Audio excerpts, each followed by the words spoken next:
जस धमे सया भणो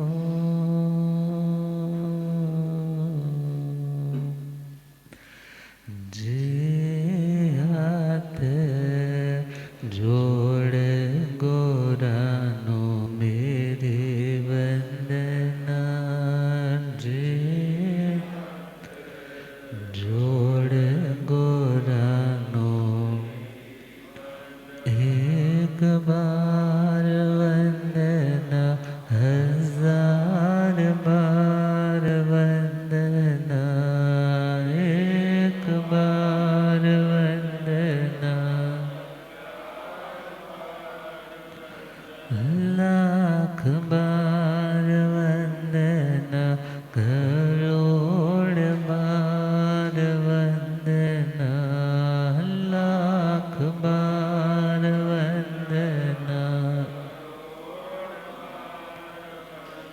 जे हाथ जोड़ गोरानो मेरी वंदना जे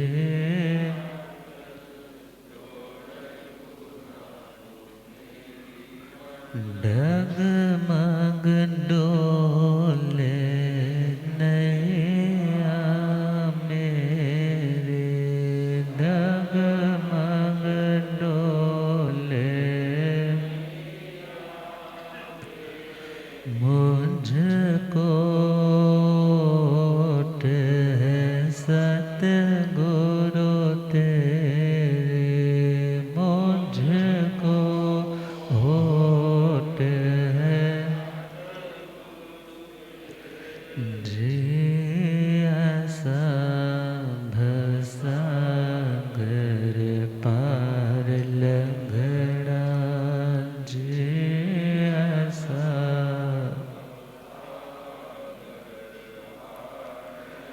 जे हाथ जोड़ गोरानो मेरी वंदना जे जोड़ गोरानो अनंत अनंत शांति के निकेतन शासनपति श्रमण भगवान महावीर स्वामी के पावन चरण रविंदों में हार्दिक भावना वंदन नमन। मेरे अंधेरे जीवन को रोशनी प्रदान करने वाले परम उपकारी आगम ज्ञान के भंडार आगम ज्ञाता आगम पुरुष जिन शास्त्र रतन हिमाचल की श्री उपाध्याय भगवंत श्रद्धे गुरुदेव श्री जितेंद्र मुनि जी महाराज साहब के पावन चरण कमलों में हार्दिक भावना वंदन नमन।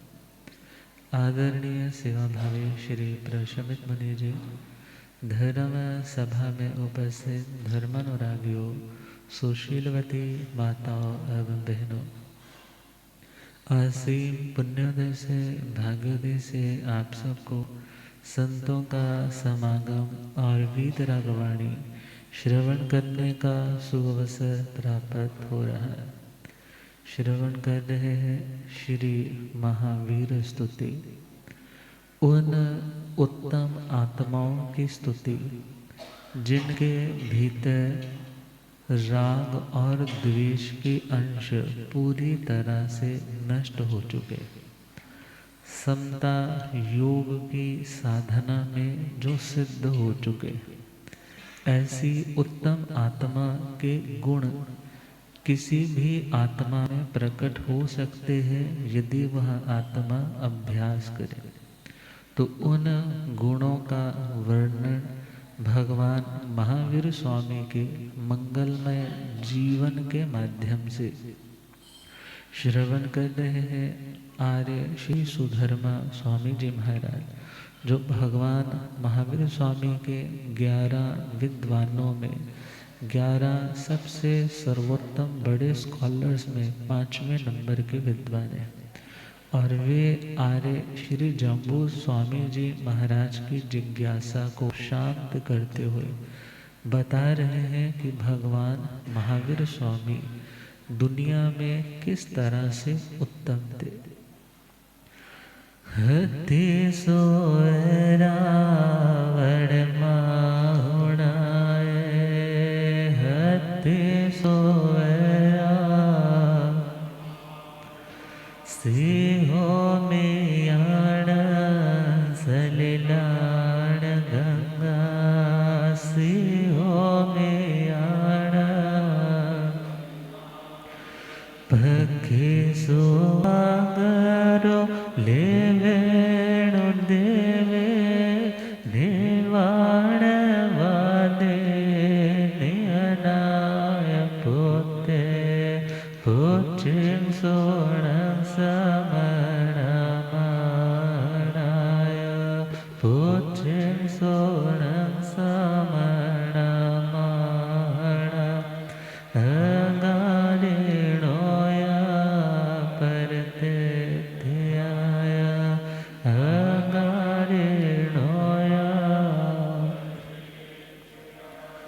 भगवान महावीर स्वामी हथी सु एरावण माहुणाय, जैसे दुनिया के समस्त हस्ती समूहों में हाथियों में सर्वोत्तम हाथी शक्रेंद्र महाराज का ऐरावत नाम का हाथी, जैसे वो अपने फील्ड में सबसे सर्वश्रेष्ठ है, ऐसे भगवान निर्वाण की चर्चा करने वाले, मुक्ति की बात समझाने वाले, उन समस्त निर्वाणवादियों में भी सर्वोत्तम थे।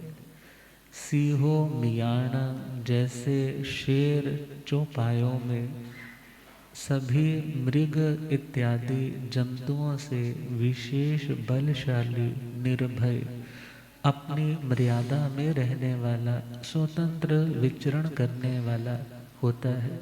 इसी प्रकार भगवान महावीर स्वामी अपने कर्म रूपी शत्रुओं को नष्ट करने के लिए किसी के सहयोग की कामना नहीं करते थे।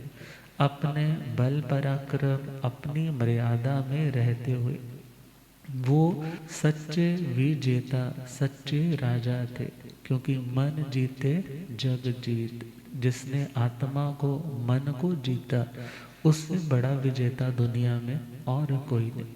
सलीलाण गंगा, जैसे दुनिया में नदियाँ तो बहुत है, मगर उन नदियों में यदि किसी को उत्तम और पावन दृष्टि से देखा जाता है तो वह कौन सी नदी? गंगा नदी। और कहा जाता है गंगा पापम शशि तापम, गंगा पापम शशि तापम दैन्यम कल्प तरुस्तथा, पापम तापम च दैन्यम च हरति साधु समागम। जो उत्तम सज्जन आत्माएं हैं, जिनका हृदय प्राणी मात्र की पीड़ा को समझने वाला और प्राणी मात्र को पीड़ा से मुक्त करने वाला है, ऐसी उत्तम आत्माओं को संत बोला जाता है। और जो संत है वो शांत होता है, जो संत है वो शांत होता है, और जो शांत है वो संत है, जो संत है वो शांत है। यदि किसी में शांति नहीं आई, संत तो कहलाता है। तो विचार करना है वो शांत होने की साधना कर रहा है, और जिस दिन वो पूरी तरह से घटित हो जाए तो वह सच्चे अर्थों में संत भी है, शांत भी। और कहा गंगा पाप को नष्ट कर देती है। किसको? मान्यता है ना कि गंगा में डुबकी लगाएंगे तो हमारे पाप धुल जाएंगे। भले इसे लॉजिकली मान्यता नहीं दी जाती, भावना प्रधान संस्कृति होने के कारण, श्रद्धा प्रधान लोगों की मानसिकता होने के कारण दुनिया में कोई ना कोई ऐसा स्थान तो चाहिए जहाँ व्यक्ति अपने बेचैन मन की बेचैनी को दूर कर सके। मगर बिना अपने कर्म के प्रायश्चित के, बिना कर्म के भुगतान के आत्मा निर्मल होता नहीं। अब वो तन की शुद्धि में तो कारण बन सकता है, मन की शुद्धि व्यक्ति के मन के भावों पे निर्भर करती, और मन के भाव ज्ञान से निर्मल होते। किससे निर्मल होते? ज्ञान से निर्मल होते। तो कहा गंगा पापम शशि तापम, और चंद्रमा ताप को, संताप को, उसको दूर कर देता है। और तीसरा पॉइंट दिया है कल्प तरु। कल्प तरु मतलब कल्प वृक्ष। कल्प वृक्ष जिसके नीचे बैठकर जैसी कल्पना, जैसी इमेजिनेशन की जाए, वैसा ही उसके सामने उपस्थित हो जाता है। और यदि कोई व्यक्ति दीनहीन है तो उस व्यक्ति की उस दीनता को दूर करने के लिए कहा कल्प तरु, वो कल्प वृक्ष समर्थ है। मगर कहा क्या कोई ऐसी चीज है जो ये तीनों चीजों से हमें राहत दिला दे, पाप से भी, संताप से भी और दीनता से भी। तो कहा पापम तापम च दैन्यम च हरति साधु समागम। यदि कोई व्यक्ति अपने पाप को, मन के संताप को और अपनी जिंदगी की दीनता को दूर करना चाहता है, तो उसका सबसे उत्तम यदि कोई उपाय है तो क्या बोला, संत समागम। साधुओं की संगति में आओगे तो अपने पापों पर नजर जाएगी। अभी तक तो दूसरों के पापों पर नजर डाल के परेशान होते आ रहे हैं, मगर जब अपनी कमियों पर नजर जाएगी तो उन्हें दूर करने का भी अभ्यास होगा। और जब दूर किया जाएगा तो मानसिक संताप भी दूर हो जाएगा, क्योंकि मन अशांत है, उसका भी कोई कारण है। और जब कारण का निवारण कर दिया तो संताप भी दूर हो जाएगा। और जब वो किसी का बुरा कर नहीं रहा और अपने कर्मों को सुधारने का पूर्ण प्रयास कर रहा है, तो फिर उस व्यक्ति की जिंदगी में कोई दीनता, कोई हीनता, कोई अभाव नहीं रहता। वो जान जाता है कि मैं संपूर्ण शक्ति का धनी आत्मा हूँ। वास्तव में मैं किसी के आने से संपूर्ण नहीं, बल्कि मैं स्वतः संपूर्ण आत्मा हूँ। और ये युक्ति कौन देंगे, संत जो शांति के मार्ग पर स्वयं चल रहे और जो दूसरों को शांति की प्रेरणा दे रहे। कहा ऐसे साधुओं के समागम से, सम्यक आगमन से, उनकी शरण में आने से आत्मा को उत्तम पदार्थों का लाभ होता है। तो यहाँ पर कहा कि जैसे वो गंगा नदी दुनिया में सभी नदियों में प्रधान है। किस कारण से कहा कि वो नदी पाप को दूर कर सकती है। तो भगवान का मंगलमय संग, सानिध्य, उनके चरणों में बैठना आत्मा को तो एक नहीं तीन तीन प्रॉफिट दे सकता है। पाप भी दूर करवा सकता है, संताप भी दूर कर सकता है और उसकी दीनता को भी दूर कर सकता है। अर्जुन माली जिसने 6 महीने तक कितना निर्मम हत्याकांड किया, मगर जब वो भगवान के श्री चरणों में आया है सुदर्शन श्रवणोपासक की निमित्त से, तो भगवान के चरणों में आने से उसके पाप भी धुल रहे हैं, संताप भी धुल रहा है और उसकी दीनता भी, वो भी दूर हो रहे। तो भगवान का मंगलमय सानिध्य सब कुछ देने वाला। और कहा जैसे वो गंगा नदी चूल हेमवंत पर्वत से निकलती है, पदम द्रह से निकलती है और चलते चलते अपने साथ 14,000 उन छोटी बड़ी नदियों को साथ लेकर के समुद्र की ओर बढ़ जाती है, समर्पित हो जाती है। ऐसे ही भगवान महावीर स्वामी जब दुनिया का वैभव छोड़ करके गृहस्थ दशा से निकले थे तो अकेले थे। जब निकले थे तब अकेले थे, मगर उस मार्ग पर यदि कोई बढ़ना चाहता था तो भगवान ने उन्हें अपने साथ लेना शुरू किया।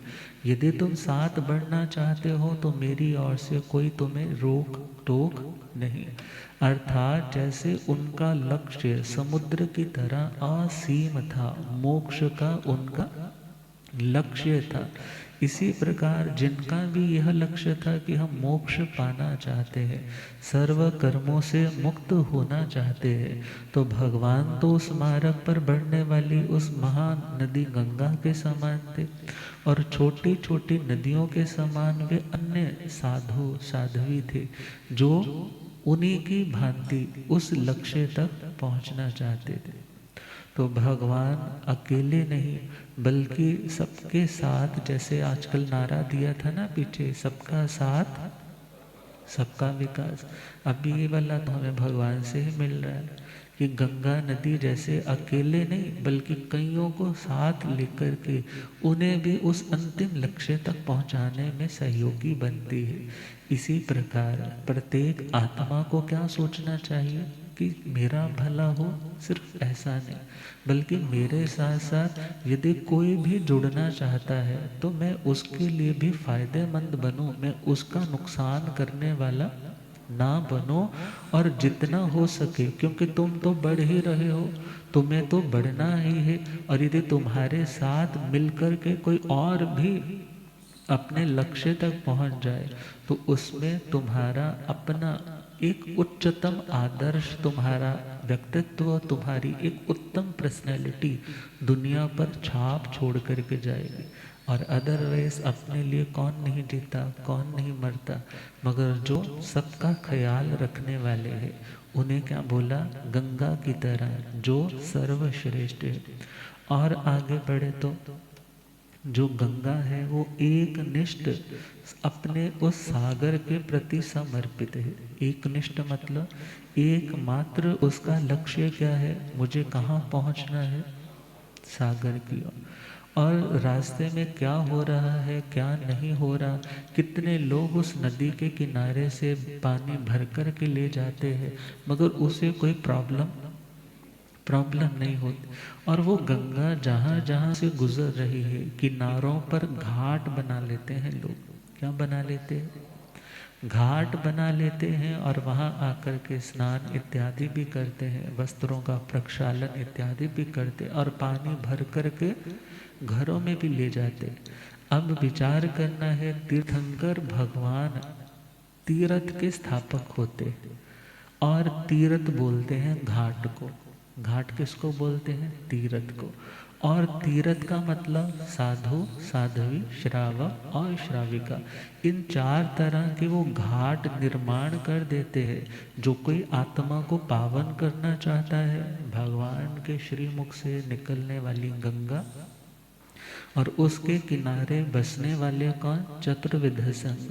और वे भी अपनी आत्मा के कर्मों की मलिनता को शुद्ध करते, अपनी विषयों की प्यास को शांत करते हैं और उनकी आत्मा को भी वहाँ आकर के संतोष होता है।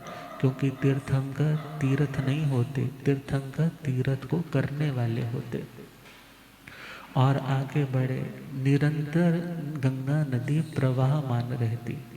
निरंतर गंगा क्या रहती है, नदियाँ हमेशा चलती रहती हैं, बढ़ती रहती हैं, कभी रुकती ना, वो थकती है और ना वो अकती है। दो शब्द आते हैं ना, फिजिकली एग्जॉस्ट होने का नाम है थक जाना और मेंटली एग्जॉस्ट होने का नाम क्या है, अक जाना। मगर नदी कभी ना तो थकती है और ना अकती है। तभी तो लिखने वाले ने लिखा है कि हर स्थान पर आपको शिक्षा मिल सकती है मगर आपकी समझ होनी चाहिए, आप वहाँ से क्या सीखना चाहते हो। अरे एक शिक्षा तो तुम्हें पत्थर से भी मिल सकती है। किससे मिल सकती है, चलते चलते ठोकर लग गई ना तो तुम्हें वो पत्थर कितना बुरा लगता है, उसने शिक्षा दे दी। यदि तुम किसी की जिंदगी में ऐसे ठोकर का, रुकावट का कारण बनते हो तो तुम भी किसी को अच्छे नहीं लगोगे। उस पत्थर ने बोल कर के नहीं समझाया मगर समझने वाले ने समझना है कि उससे भी मुझे क्या शिक्षा मिल रही। अब पानी बह रहा है तो बहता हुआ पानी क्या शिक्षा दे रहा है, अपने लक्ष्य की ओर तुम बढ़ते रहो।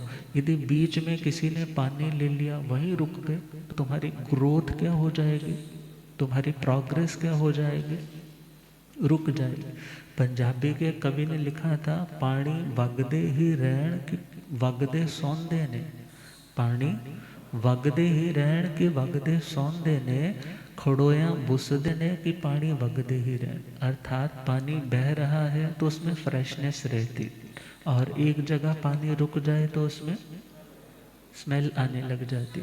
ऐसे ही आप विचार करें, आपके पास पैसा है तो पैसे का फ्लो चलता रहता है तो कैसा रहता है, फ्रेश रहता है। और पैसा पड़ा ही रहता है, या चोर ले जाता है, और यहाँ अग्नि के हवाले हो जाता है। कईयों के वो नोट चूहे कुतर जाते हैं, और कईयों के मृत्यु हो जाती है और पैसा यही का यही रह जाता है। मगर गंगा क्या समझा रही कि यदि तुम फ्रेश रहना चाहते हो तो चरे वेती, ये उपनिषदों की लाइन है।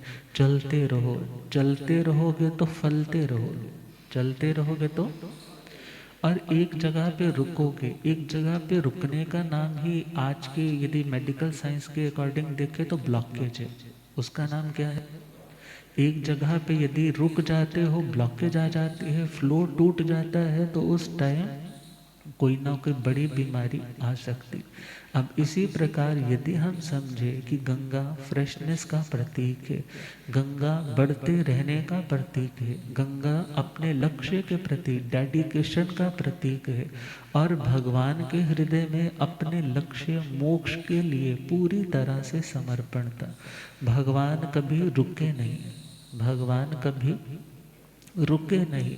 यदि किसी ने बहुत वंदन पूजन भी किया तो वहाँ पर भी ज़्यादा नहीं रुके, और यदि किसी ने बहुत ज़्यादा प्रभु को गाली दी, उनको तिरस्कार के शब्दों से उनको दिल दुखाने की कोशिश की, तो भी भगवान उस जगह पे नहीं रुके। मीन्स उस एक पॉइंट पर खुद को रोक करके नहीं रखा, बल्कि क्या सोचा, कर्मों का भुगतान हो रहा है, कभी किया था सो आज आ रहा है। जो आ रहा है उसका स्वागत है, जो आ रहा है उसका स्वागत है। और जो आया है ये मेरी इनविटेशन से आया है, अपने आप कुछ भी आया। क्योंकि तुम्हारे घर में यदि शादी का माहौल है तो तुम्हारे घर कौन कौन आता है जिसको आपने कोई कार्ड भेजा है, मैसेज भेजा है। मगर बिना मैसेज और बिना कार्ड के कोई समझदार व्यक्ति आपके घर में फिर कह देते ना, सद्दी ना बुलाई थे मैं लाड़े दी ताई में अपने आप क्यों जाऊँगा। मगर विचार करो, हम दुनिया में रहते हुए जहाँ पर हमारी अशांति बढ़ सकती है, हम वहाँ पर तो चले जाते हैं, मगर शांति वाले स्थानों को इग्नोर करते रहते हैं। और दूसरी बात, फ्रेशनेस चाहिए तो एक जगह चिपको नहीं, एक जगह पे रुको नहीं, बल्कि आगे बढ़ते चले जाओगे। तो वही फ्रेशनेस तुम्हारी जिंदगी की जर्नी को और आसान और ज़्यादा खुशनुमा बना देगी। तो भगवान उस गंगा नदी के समान प्रधान, प्रधान क्यों? क्योंकि उसमें प्रधान जैसी विशेषताएं हैं। कोई व्यक्ति विशिष्ट कब बनता है? जब उसमें विशेषताएं होती। कोई व्यक्ति विशिष्ट कब बनता है? जब उसमें विशेषताएं होती। गंगा में विशेषता है कि वो बहती रहती है, और उसमें इवन आजकल के टाइम में, बहुत पुराने टाइम से लोग अस्थियां प्रवाह करके आते हैं। क्या प्रवाह करके आते हैं?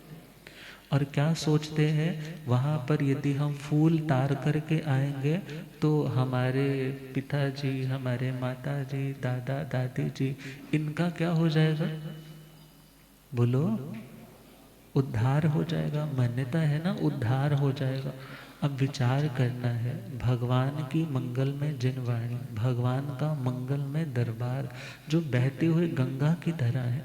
भगवान कहते हैं हड्डियों को संभाल करके रखोगे तो शांति नहीं मिलेगी, बल्कि उन अस्थियों को क्या कर दो? प्रवाहित कर दो, उन अस्थियों का विसर्जन कर दो। क्योंकि जिस बात से डर लगे, भूतकाल की सोच से डर लगता है ना, पुरानी कोई बात याद आ जाती है, कुछ ऐसा किया था या किसी ने आपके साथ कुछ गलत किया था, तो उस बात के ऊपर जब प्रेजेंट में तुम उसको जीने लग जाते हो तो उस टाइम दुखी होने लग जाते। फ्यूचर के बारे में ज़्यादा सोचने लग जाते हो तो दुख आ जाता है। डिप्रेशन, स्ट्रेस के कारण दो ही तो होते हैं, एक भूतकाल का ज़्यादा सोचना और दूसरा भविष्य का ज़्यादा, जिसको ओवर थिंकिंग बोल देते हैं।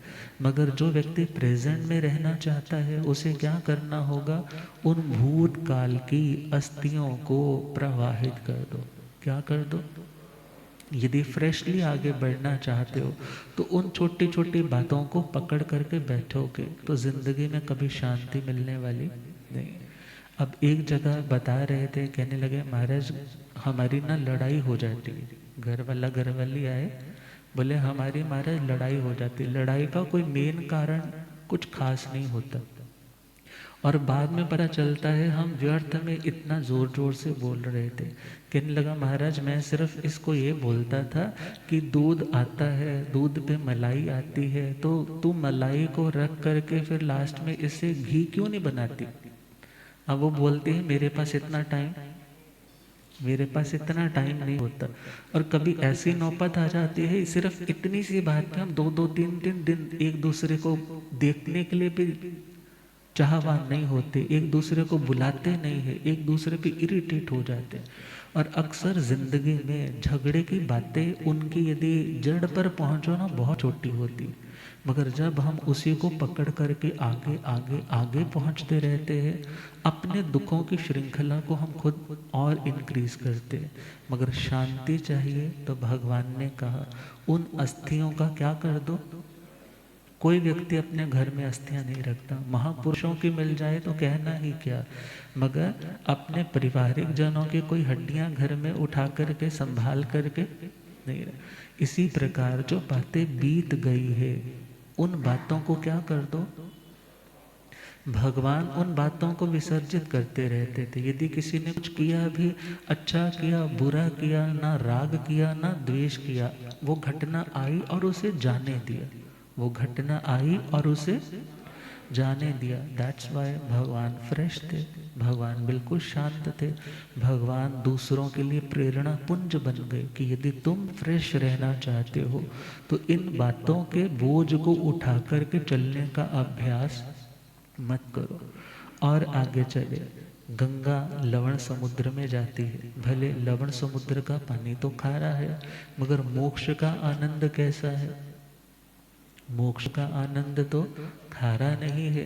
तो ध्यान देना है, जो उपमाएं होती हैं दुनिया की, जो उपमाएं हैं वो पूरी तरह से किसी महापुरुष की तुलना नहीं कर सकती, पूरी तरह से किसी भी महापुरुष की तुलना नहीं कर सकती। मगर हाँ इतना समझना है, जैसे गंगा प्रधान मानी जाती है, गंगा जैसे फ्रेश रहती है, इसी प्रकार भगवान का जीवन अपने फ्रेशनेस के कारण और अपने लक्ष्य के प्रति समर्पण के कारण प्रधान था।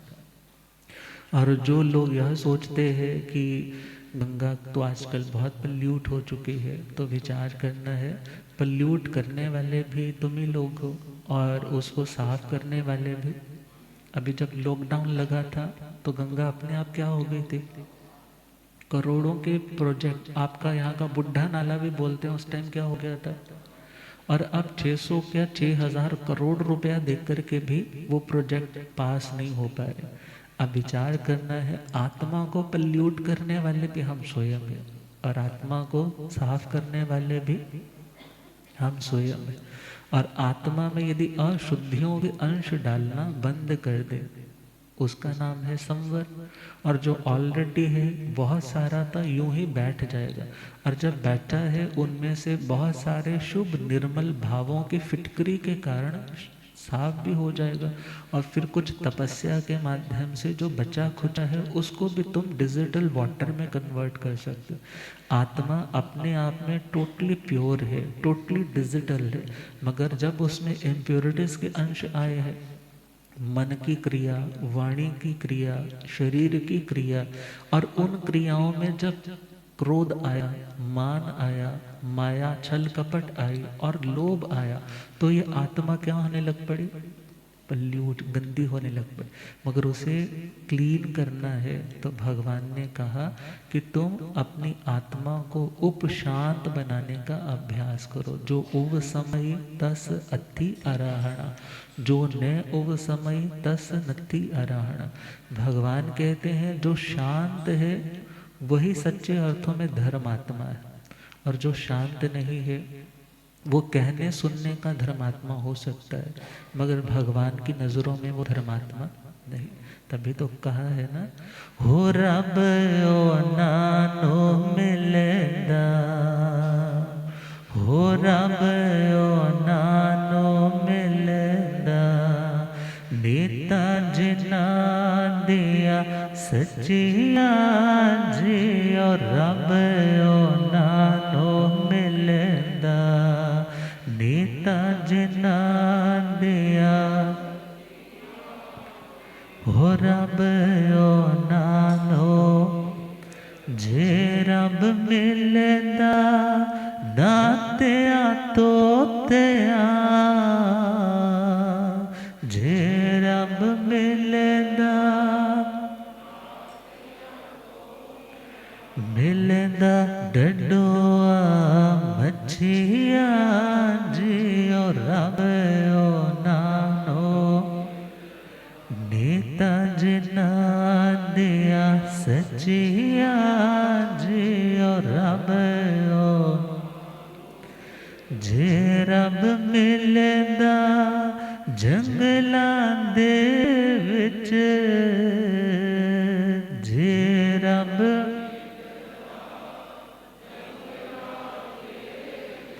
मिलदा गोआ बच्चिया जी और रब ओ नानो मिलदा नीता जिना दिया सचिया जी और रब जे रब मिलदा रातां नो जागया जे रब मिलदा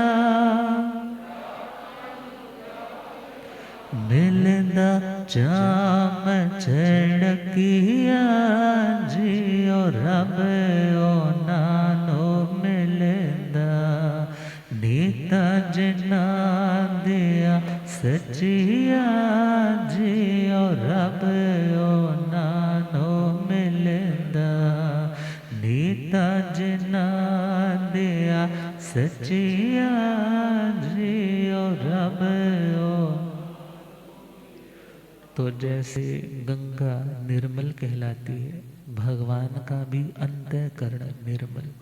और यदि कोई अपनी ओर से अशुद्धि फेंकने भी आए तो भगवान उसे भी पॉजिटिव वे में लेकर के उसे भी निर्मलता प्रदान करने में समर्थ थे।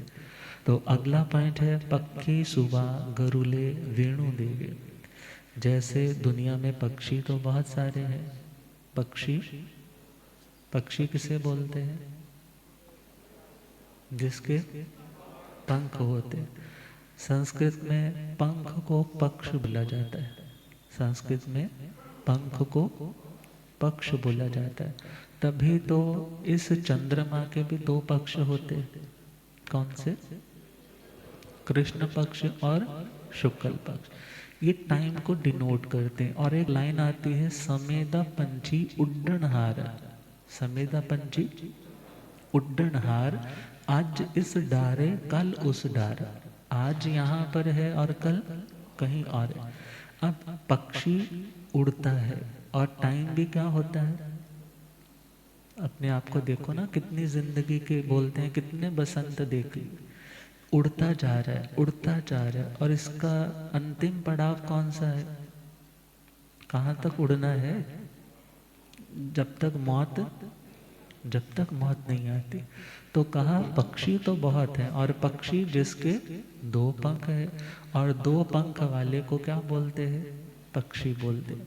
और हम विचार करें, दुनिया में पक्षी तो बहुत है, मगर उन पक्षियों में यदि किसी पक्षी को पक्षियों का राजा कहा जाता है, पक्षियों का राजा कहा जाता है, तो उसका नाम है गरुले वेणुदेव।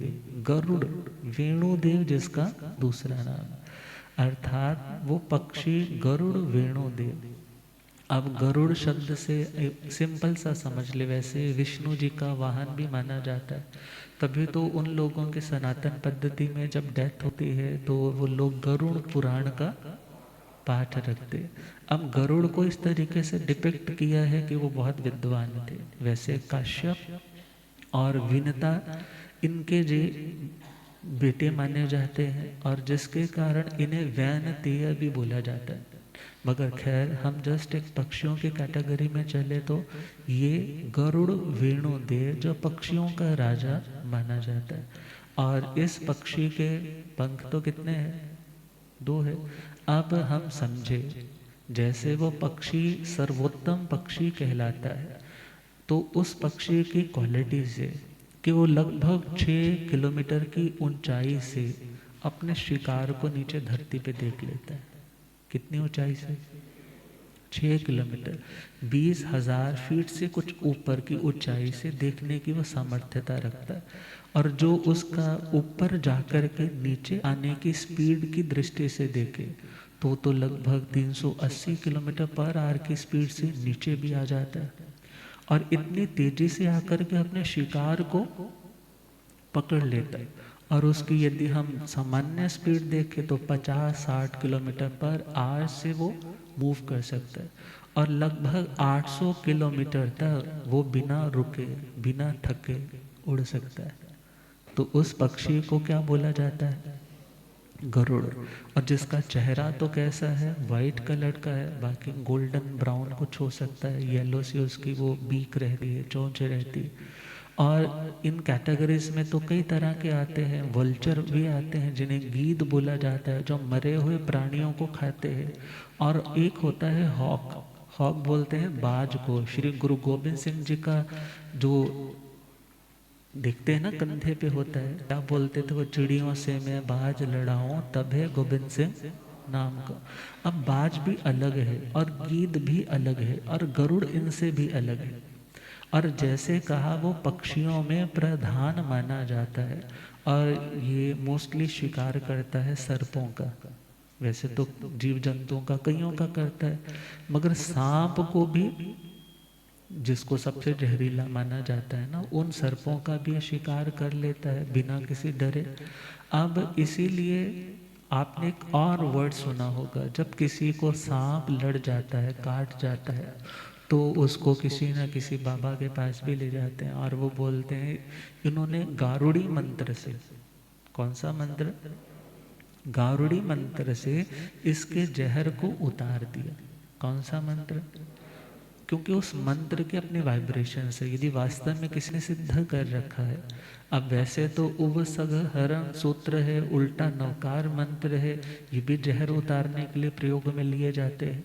मगर खैर, जब वो मंत्र के द्वारा शरीर में फैले हुए उस जहर को एक जगह पर पहले लाया जाता है, फिर वहां ला करके वहां कट लगा करके उस जहर को निकाल दिया जाए। भले वो सक करके चूस करके उसको वहां से निकालते हैं, भले उस पर कोई गर्म चीज और लगा करके उसको दागते, और कई उसको वैसे ही झाड़ करके उसको निकाल देते। तो खैर, गारुड़ी मंत्र, गरुड़ शब्द से, क्योंकि गरुड़ किनका शत्रु माना जाता है? सर्पों का। अब यहाँ पर उपमा ऐसे मांसाहारी की दे दी, मगर ध्यान देना है हमें, ये उपमा सिंबॉलिक रूप से समझनी है। जैसे पक्षियों में गरुड़ पक्षियों में सबसे प्रधान है। क्यों प्रधान है? क्योंकि उसकी जो ऊपर से देखने की कैपेसिटी है, वो एक लाइन बोलते थे ना, ईगल आई व्यू। अभी इस गरुड़ का जो आई व्यू है वो बहुत लंबा देख सकता है, होलसम किसी सिचुएशन को समझ सकता है। तो भगवान तो सर्वज्ञ थे, और भगवान का दृष्टिकोण तो इतना विस्तृत था कि उनके उस दृष्टिकोण से कुछ भी ओझल नहीं था। गुरुदेव पधारे। हो रब मेरा सतगुरु बन के आया मैनो,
हो रब मेरे सतगुरु बन के आया मैनू,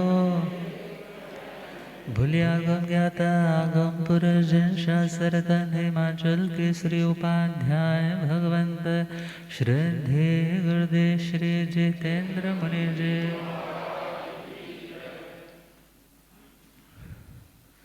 तो पक्षी के दो पंख और उस गरुड़ की जो विजन है बहुत लंबा चौड़ा वो देख सकता है, और भगवान की जो विजन है वो तो सब कुछ जानते हैं और देखते हैं।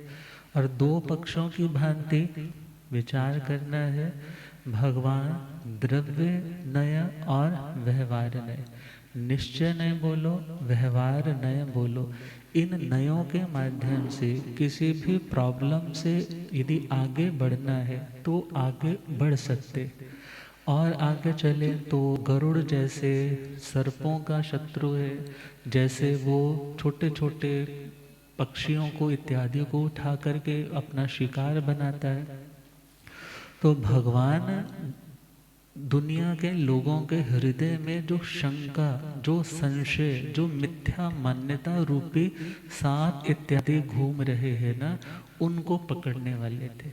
गौतम स्वामी जी आए, वो तो आत्मा के बारे में भी संदेहास्पद थे, मगर उनके उस संदेह रूपी सांप को क्या कर दिया, निकाल दिया। तो इस तरह से हम इन उपमाओं को और आगे भी समझेंगे, क्योंकि निर्वाणवादी उस टाइम कई कहाने वाले थे। तो उन निर्वाण की चर्चा करने वालों में भगवान को उत्तम क्यों कहा, कैसे कहा, तो इसके बारे में कल सुनेंगे इन्हीं भावनाओं के साथ। वीर प्रभु भगवान को कैसे जाने, वीर प्रभु भगवान उन जैसा बनने के मन में भी ठाने हो। वीर प्रभु भगवान को कैसे जान, उन जैसा बनने के मन में। हार सुधर मान जी से पूछे श्री जम्बो, आर सुधर मांझे से पूछे, कृपा करो स्वरूप प्रभु का हम जाने।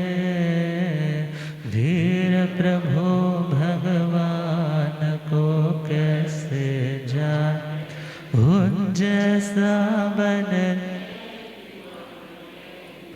नदियों में प्रधान जो गंगा, जिसका ऊंचा नाम, गरुड़ व वेणु देव पक्षियों में उड़ता अविराम।